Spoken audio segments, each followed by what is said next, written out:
โยกให้ครับโยกให้ครับ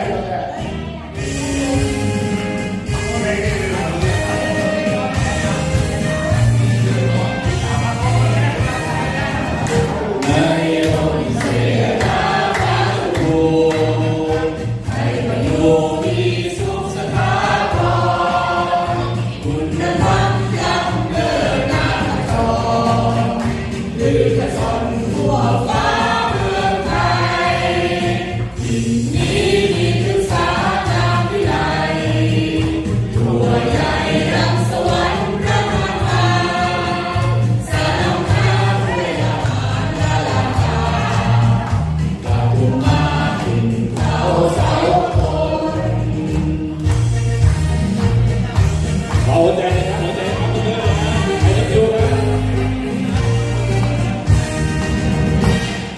ครูอาจารย์ท่านเชี่ยวชาญในการฝึกฝนการกีฬาพัฒนาวิชาองค์เยาวชนได้ทำงานทุกด้านไปงานนำเราสู่ศัตรูไม่หวั่น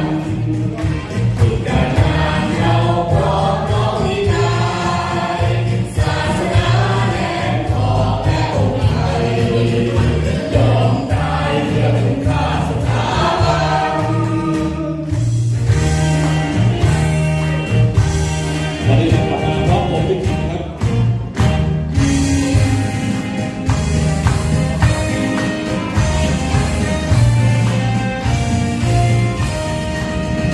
ในโรงเสมาพาทูให้มาอยู่มีสุขสถาพรคุณธรรมล้ำเลิศงามจรดื้อกระชอนทั่วฟ้า